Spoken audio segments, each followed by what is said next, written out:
My sister humiliated me at our parents' anniversary party. You'll never be successful like me, she laughed. I just smiled and said, wanna bet? Then I made the call that changed everything. Never thought I'd be the one testing my own family. But sometimes the only way to see people's true colors is to give them a reason to show them. I had spent years helping my parents and siblings financially, covering bills, sending money when they needed it, and making sure they never struggled. It wasn't that I expected anything in return, but deep down I believed we were a family bound by love, not just money. Turns out I was wrong. It all started when I began to wonder if they cared about me as a person or just the money I brought in. I had a high-paying job, a nice apartment, and a lifestyle that made things easy for them. Whenever there was an issue, car troubles, late mortgage payments, unexpected medical bills, I was the one they called. And I never hesitated to help. But something always felt off. Their gratitude never seemed genuine. It was as if they saw me more as a bank than a son, a brother, or simply someone they loved. I wanted to believe it was just my imagination. Maybe they did care. Maybe they'd be there for me if things went south. But how could I know for sure? That's when I decided to test them in the most extreme way possible. I told them I had been fired. Not laid off, not switching jobs, completely jobless. I made up a story about how I couldn't afford my rent anymore and needed to move back home for a while until I got back on my feet. I braced myself for their reaction, half expecting warmth, reassurance, maybe even some words of encouragement. But what I got instead hit me like a punch to the gut. Their voices weren't filled with concern. There was no sympathy, no kindness, just frustration and irritation. "We don't need you here without your money," my mother scoffed, as if I had just become a burden overnight.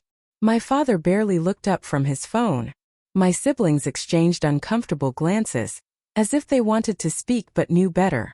At that moment, everything became crystal clear. I had always been nothing more than a source of income to them. My presence had never mattered, only my paycheck did.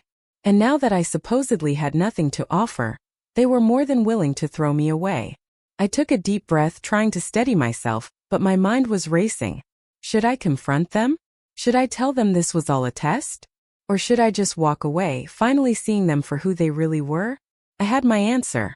But what I did next, that changed everything. That I stood there, my hands clenched at my sides, feeling the weight of their words sink in. I had expected disappointment, maybe hesitation, but outright rejection? That was something I wasn't prepared for.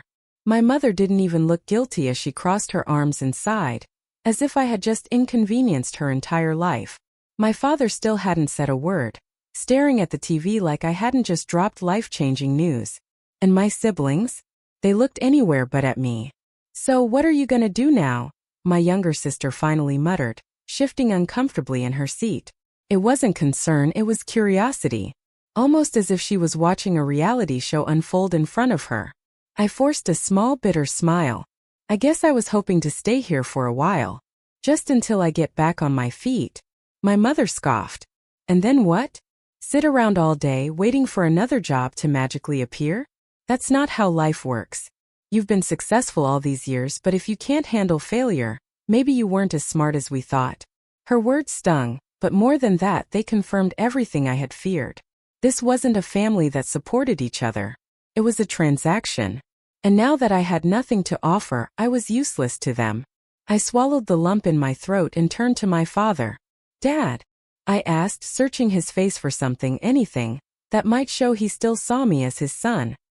He exhaled heavily, like my presence alone exhausted him. "I don't know what you want from us. You're grown. Figure it out." That was it. No words of encouragement. No reassurances that I'd get through this. Just cold indifference. I should have left right then and there. Should have picked up my bags and walked out. But something in me needed to see just how far they were willing to go.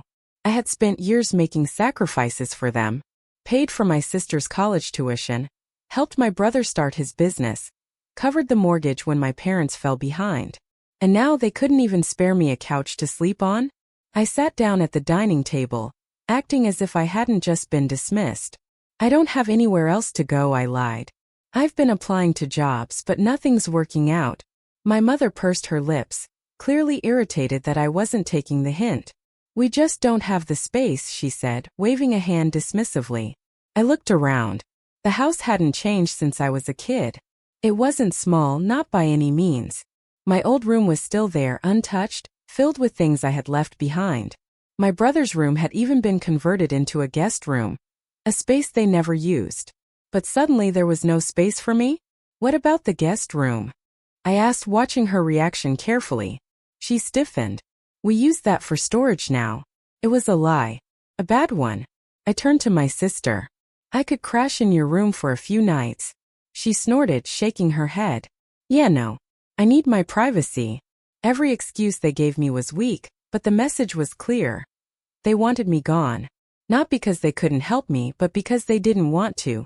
I sat back, feeling the reality settle over me like a heavy weight.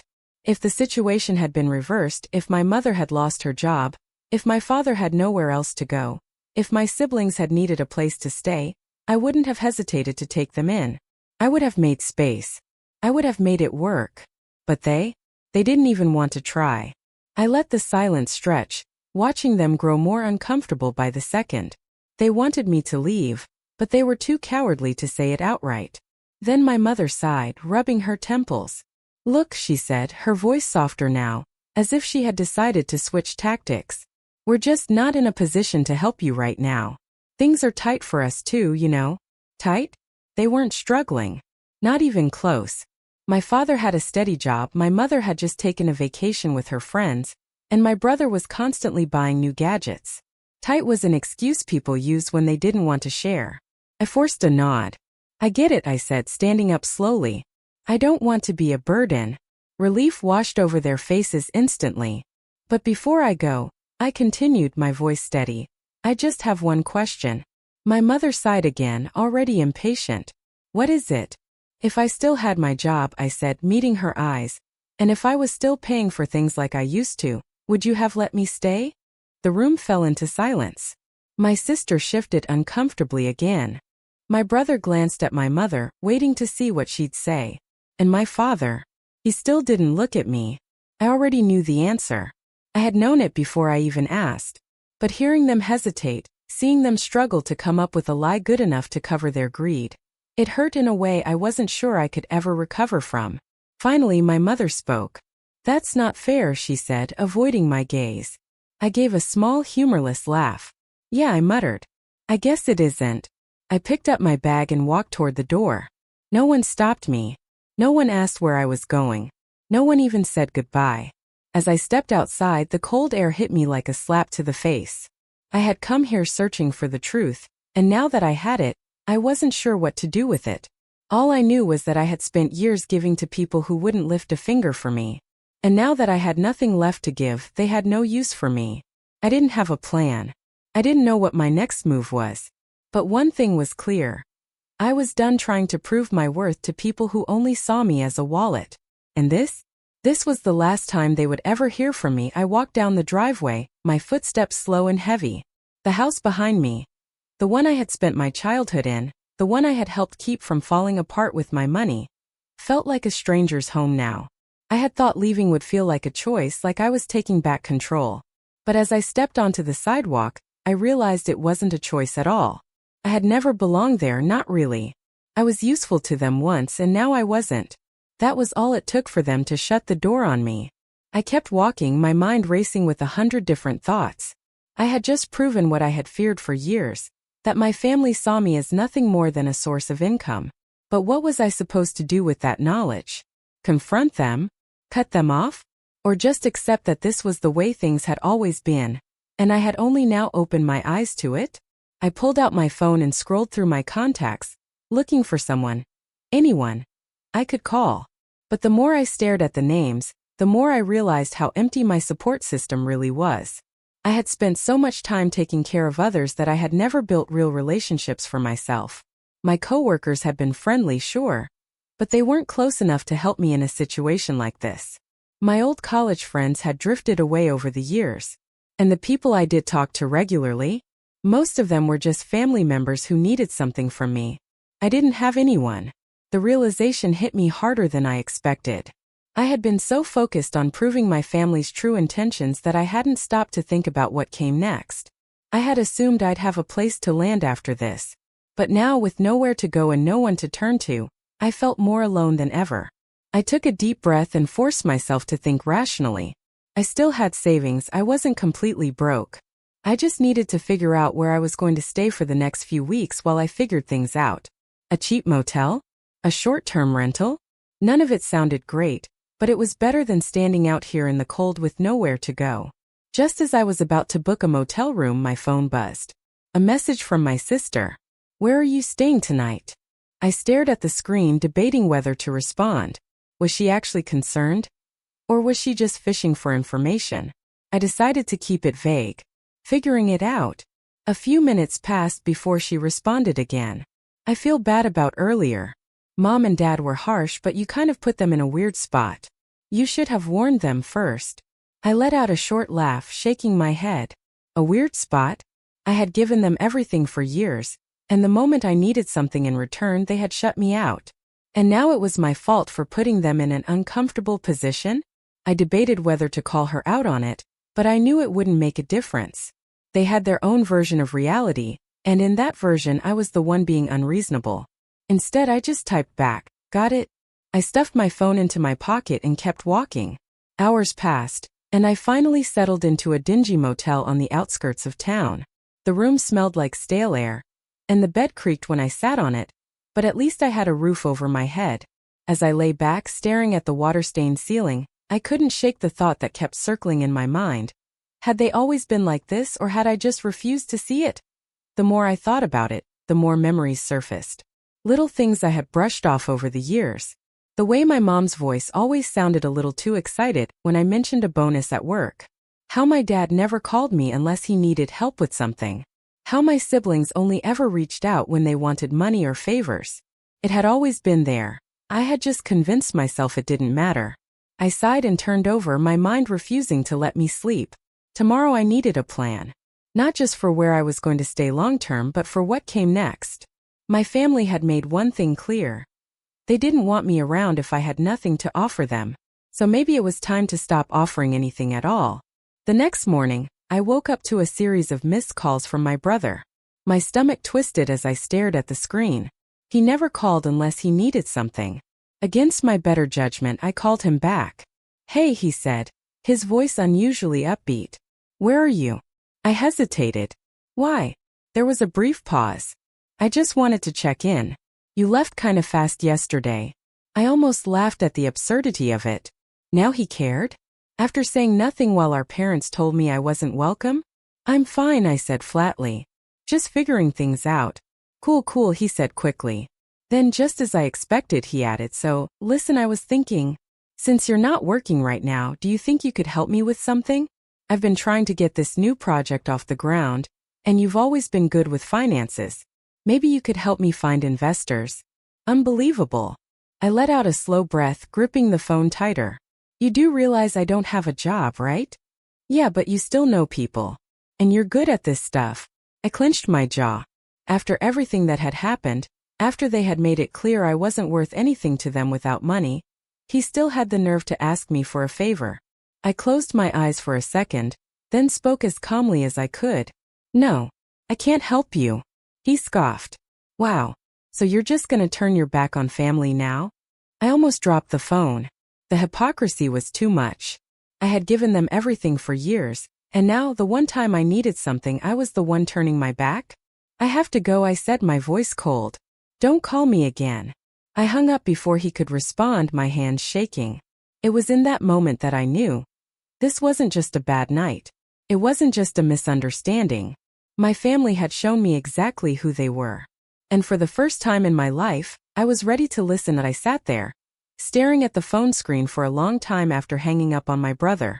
I had thought walking away from my family would be freeing, but instead it felt like a weight I couldn't shake.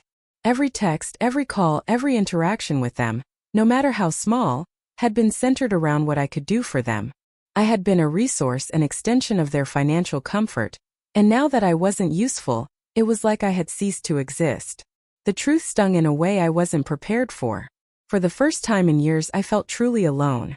I had no real friends to lean on, no support system. No one who would understand the depth of what I was going through.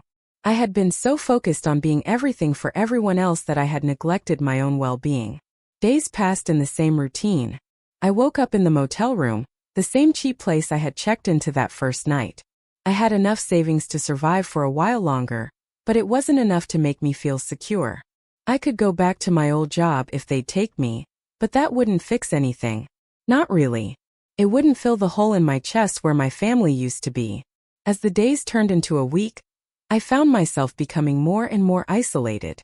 I had no one to talk to, no one to reach out to. The idea of trying to reconnect with my family felt impossible, given the way they had treated me. But the emptiness of my motel room only deepened my sense of loss. I couldn't escape the constant reminder that they were still out there, still living their lives without me, unaffected by my absence. Then one evening I got a call from my mother. I had been avoiding her for days, unsure of how to face her after everything that had happened. She had been the one to cast the first stone, the one to declare that I was no longer welcome.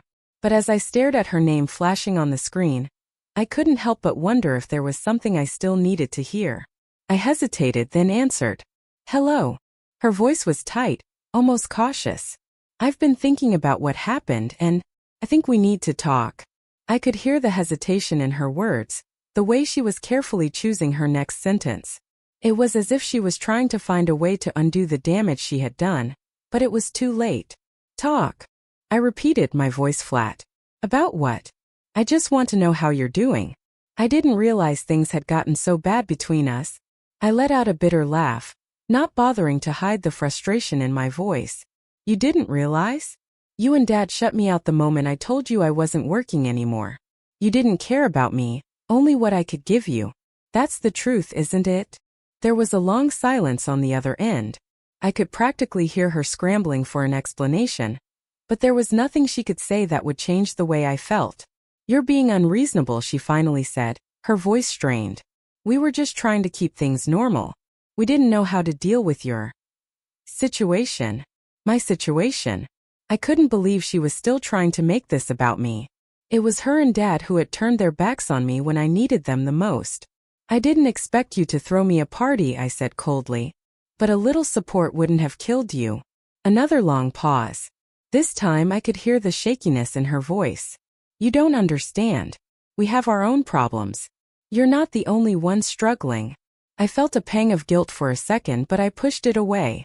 My own struggles didn't diminish the fact that they had treated me like a burden.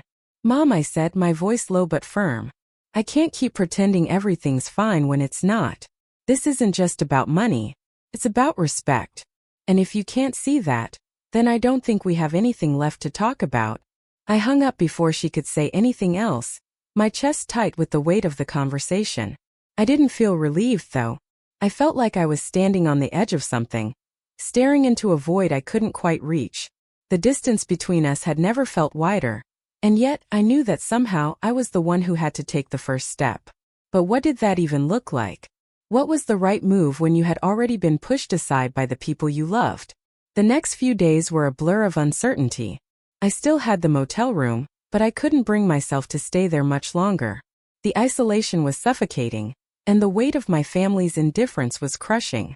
I had started applying for jobs again, trying to get back into the rhythm of things, but it felt like a desperate attempt to distract myself from the truth. My family had moved on without me, and now I had to do the same. That night, as I sat in the dimly lit room, scrolling through job listings on my phone buzzed again. This time it was my father. My heart skipped a beat. I hadn't heard from him in days, and I couldn't help but wonder why he was reaching out now. I took a deep breath and answered, my voice guarded. "Yeah, I've been thinking about everything," he said, his tone uncharacteristically soft. "And, well, we've been wrong. About you. About everything. We didn't understand how much you were doing for us. And now we've lost you." I froze. The words sounded rehearsed, too calm to be sincere. But a part of me wanted to believe it, wanted to hear that they had finally realized how much they had taken me for granted. "I don't know if I can just forgive you," I said, my voice wavering despite myself. I need some time to figure out what to do next. I'm not sure if there's a way back from this." There was another long pause. Then my father's voice, softer than before. "Take your time. But just know we're here." Whenever you're ready to talk. I stared at the phone screen, the words echoing in my mind. I wasn't sure if I was ready to believe him or if I ever would be. But deep down I knew that this was far from over. Something was shifting, but I had no idea how it would play out. The tension between us had been building for too long, and now it felt like we were all standing on the edge of something we couldn't undo. I sat there for a while, staring at the blank screen, trying to process what my father had just said. We're here. Whenever you're ready to talk. The words felt hollow, like he was trying to cover up a deeper issue that he didn't want to acknowledge. How could I even begin to rebuild what we'd lost? Could I even trust him, or was this just another attempt to get me to return to the role I had always played in the family? The problem solver, the one with all the answers, the one who kept them afloat? It wasn't long before the doubts began to creep in again, doubts about my family's sincerity. I thought I might give them another chance, but I couldn't shake the feeling that this was just another game. Another tactic to pull me back in. It wasn't even about love anymore. It was about control, and maybe it always had been. The next morning I forced myself to get out of bed and do something productive. I couldn't afford to spiral into inaction. But before I could really get into my day, my phone rang again. This time it was my sister. "Hey," she said quickly, like she was out of breath. "We need to talk." I didn't even bother asking what it was about. "What now?" I muttered. "Look," she said, voice serious, "I don't know how to say this, but you need to know something. Mom and Dad, they're not exactly being honest with you." I stiffened. "What do you mean?" She paused before answering, almost like she was debating whether or not to even say it. "Dad's been hiding something from you. And it's big. I'm not sure you'll believe it, but you should know before it gets out of hand." A cold knot tightened in my stomach. My heart started to race as I wondered what she was talking about. "What is it, Claire? You won't believe this, but..." She took a deep breath before continuing. "Dad's been planning to sell the house. He was going to do it without telling you." I froze. The house, the one I had helped maintain, the one I had tried so hard to make a home, was going to be sold without me even knowing? My mind couldn't make sense of it. "What do you mean? Why wouldn't he tell me?" "I don't know." Claire's voice trembled, but I overheard him talking about it the other night. They were planning to sell it to a developer, make a bunch of money off it, and leave town without telling you. The whole thing just seems shady, like they're trying to cut ties completely. My breath caught in my throat. This was bigger than just a disagreement. This was betrayal on a level I wasn't prepared for. How long had they been planning this? Were they just waiting for the right moment to tell me? I couldn't understand why they would do something so drastic without even giving me a heads up. "Why are you telling me this now?" I asked, barely able to keep my voice steady. "I don't know," Claire replied. I felt guilty not saying anything, especially after what happened between you and Dad. "But I don't want you to be blindsided. I know you'd want to know before it's too late." A surge of anger rushed through me. This wasn't just a family falling apart. It was a plan that had been set in motion behind my back, without any regard for my feelings or my connection to that house. "Claire, I need to think about this," I said, my voice hoarse. I can't process this right now. Take your time, but don't wait too long. It's getting real serious." Before I could say anything else, she hung up. The weight of what she had just told me hung over me like a storm cloud, and the room felt suffocating. I paced back and forth, trying to make sense of it all. The idea of my family, my own flesh and blood, plotting to sell the house, our house, felt like a betrayal beyond words.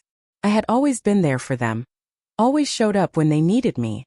And this was how they repaid me. I couldn't shake the image of them sitting around the table discussing the house, the money, the future. All of it without me. My mind raced. How long had they been planning this? Had they been slowly distancing themselves from me, preparing to cut me off for good? Were they even aware of how deep the hurt ran? Or was this just another example of them assuming I would always be there when they needed me? I grabbed my jacket and stormed out of the motel room. My first instinct was to confront them, to storm back into their house, demand answers, call them out on everything. But something held me back. I wasn't going to give them the satisfaction of seeing me broken. No, this time I needed to have control. I didn't know how, but I was going to make sure they knew the truth. They couldn't get away with this. I drove to the house, each mile feeling heavier than the last. I wasn't sure what I expected to find, but part of me thought I'd catch them in the act, catch them talking about the sale, maybe even packing up the house. As I pulled into the driveway, I saw the familiar cars parked outside, but the place felt different. The house was dark, too quiet, like a shell of what it had once been. I knocked on the door, my knuckles tapping softly, but my heart was pounding in my chest. When my mother opened it, she looked at me with a mix of surprise and annoyance. "What are you doing here?" she asked, clearly trying to mask the tension in her voice. "I know about the house," I said, my words sharp. "I know you and Dad have been planning to sell it without telling me. You're not going to get away with this." Her face went pale, and for a moment, I thought she was going to deny it. But then the truth slipped out. "I don't know what you're talking about," she said. But there was an unmistakable crack in her voice. "Your father has never said anything like that." I didn't buy it. "Stop lying. Claire told me everything." There was a long pause before she stepped back, her face hardening. "You have no idea what you're talking about. You just don't understand. Then explain it to me." Her silence told me everything. This wasn't about misunderstanding. This was about a plan they had already set into motion, and now it was too late to stop it. The walls were closing in. Everything I thought I knew about my family, everything I had worked so hard to hold on to, was crumbling right in front of me. The betrayal ran deeper than I ever imagined, and now I was standing at the center of it all, caught between the lies and the truth. And the worst part? I still didn't know how to fight back. The silence hung in the air, thick and suffocating. My heart pounded as I stared at my mother, the weight of her denial heavy on my chest.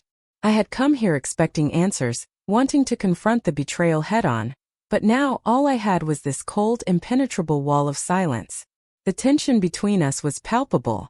I wanted to scream, to demand that she tell me the truth, but instead I just stood there, frozen in place. "I don't believe you," I finally said, my voice hoarse. "You're lying to me. You and Dad have been planning this behind my back. Why won't you just admit it?" Her eyes flickered, a brief flash of guilt crossing her face before she quickly masked it with a forced calm. "This isn't how you think it is. You're not seeing the whole picture." I shook my head, disbelief washing over me. "Then show me the picture. If you're not hiding something, then explain it. What's really going on here?" For a long moment she said nothing. Then, just as I was about to turn away in frustration, she spoke again, her voice quieter now, almost like she was speaking to herself. "Your father," she began, trailing off. She looked around, as if she were trying to make sure no one was listening. "He's been in debt for a while. A long time. The house was the only thing of value left. We didn't want you to know because we thought you'd try to fix it." I blinked, stunned by her confession. "Debt? What do you mean? How much are we talking about?" She took a deep breath, her eyes darting nervously. It's bad. Much worse than you realize. Your father's been keeping it from you. We've been struggling to keep everything together, and when the bills piled up, we thought we could sell the house and start fresh somewhere else. But we didn't want to lose you in the process. We didn't want you to see us like this, to know how much we've been hiding." My mind spun as I tried to process her words. My father had been hiding this for years? All this time, I had been fighting to hold on to a family that was falling apart at the seams, and they hadn't even bothered to tell me. My entire life had been a lie, and the house, the one thing that had meant stability to me, was just another part of their desperate plan to escape the mess they had created. "But you lied to me," I said, my voice trembling with anger and hurt. "You told me I was the problem. You made it seem like I was the one who wasn't good enough, that I was the one causing all this. And now you tell me you were hiding this." She nodded, her face creased with regret. "I didn't know what else to do. I thought if we kept it from you, if we kept things normal, it would be easier for you. But it wasn't. It wasn't fair to you." I took a deep breath, trying to steady myself. The truth was like a heavy weight pressing down on me. I had spent so much of my life trying to fix things, trying to make them better for my family, only to realize that the problem was much bigger than I ever imagined. They had been drowning in their own mistakes, and I was just a casualty of their lies. "I don't know what to say," I whispered, feeling the weight of everything crashing down around me. "I don't know if I can forgive you for this." For the first time I saw her vulnerability, her guilt. She didn't try to defend herself anymore. She just stood there, looking at me with eyes full of regret. "I don't expect you to forgive me," she said softly. "I just wanted you to know the truth." I nodded slowly, taking a step back. The anger was still there, but it was mixed with something else now, something that felt like sadness, like the final thread of hope had been cut. My family had fallen apart, and I was the one left standing, holding the broken pieces. I turned to leave, but then I heard a familiar voice. "Wait," my mother called after me. I stopped in my tracks, turning back toward her. "I should have told you sooner," she said, her voice breaking. "But there's something else you need to know. Your father, he's not just hiding debt. He's been sick. For a while now." My heart skipped a beat. "What do you mean? Sick how?" She hesitated, her face pained. "He's been battling a serious illness. Something he didn't want to tell you about. The stress of it all. It got to him. It's been eating him alive. And he's been pushing everyone away because of it." I felt my stomach drop. This was the twist I hadn't seen coming.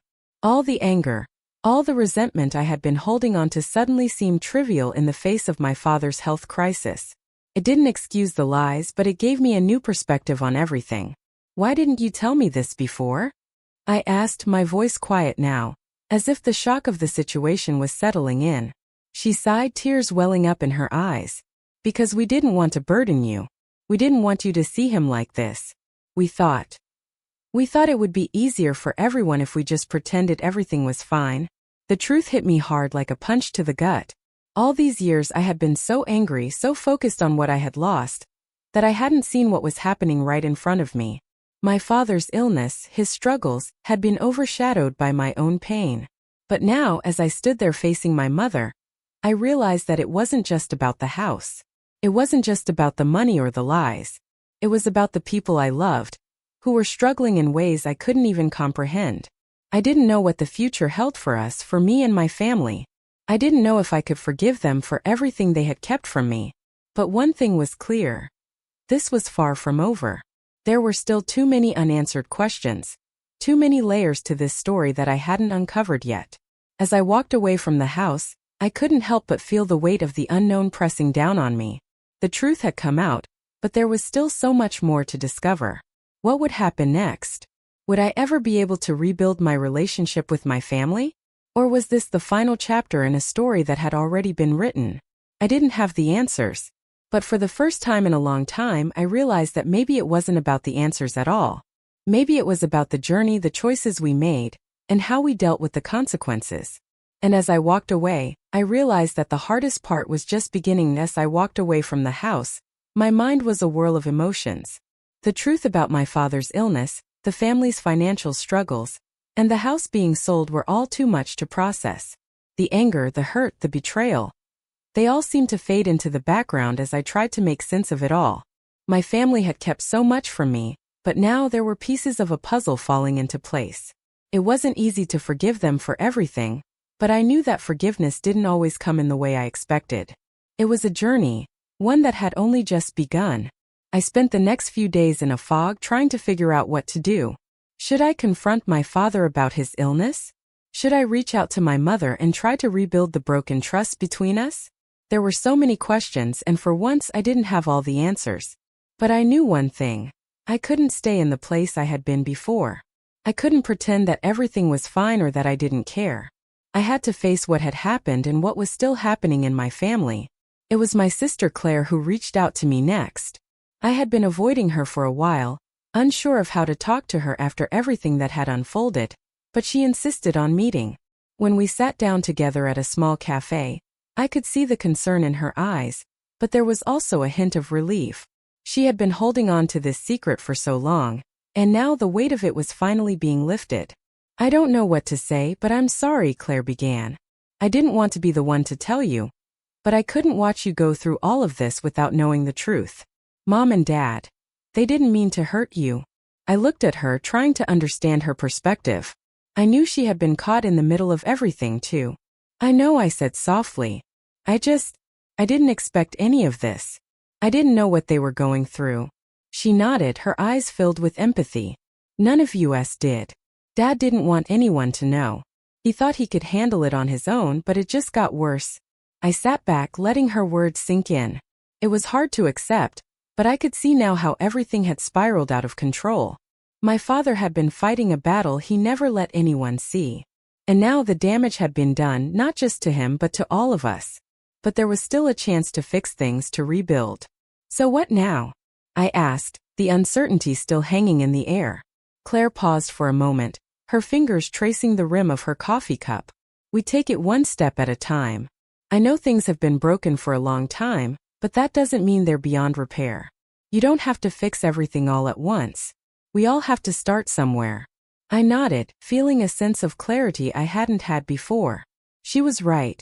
I didn't have to fix everything at once, but I did have to take that first step. The journey ahead wasn't going to be easy, but it was a journey worth taking. I had to face the hard truths, but I also had to be open to the possibility of healing. A few days later, I decided to visit my father. It wasn't easy. The anger still simmered beneath the surface, but I knew that confronting him, facing the reality of his illness, was the only way forward. When I walked into the room, I was met with a mixture of guilt and relief in his eyes. He looked tired, more fragile than I had ever seen him, but there was a sense of vulnerability there that I had never recognized before. "Dad," I began, my voice steady but unsure, "we need to talk." He looked at me for a moment, as if he were trying to figure out how to respond. "I know," he said quietly. "I've been avoiding you, trying to keep you out of it. But I can't anymore." We talked for hours, not just about the house, not just about the debts, but about everything. The pain he had been hiding, the mistakes he had made, and the fear of losing everything. It wasn't an easy conversation, but it was necessary. And by the end of it, there was a sense of understanding between us, something that had been missing for so long. "I never wanted to hurt you," he said, his voice breaking. "I just didn't know how to ask for help." "I know," I replied, my own voice trembling now. "I didn't know how to help either.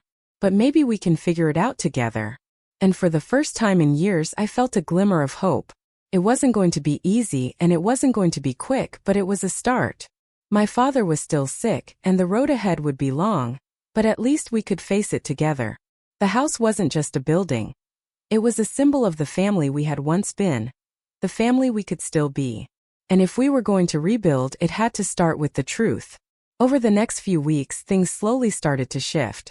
My father's condition was still serious, but he agreed to see a doctor and get the help he needed. My mother, though still distant, began to open up more. The weight of the secrets had begun to lift, and though the scars would take time to heal, there was a sense of healing that had started to take root. The house, the one that had seemed like a symbol of everything falling apart, became a place of possibility.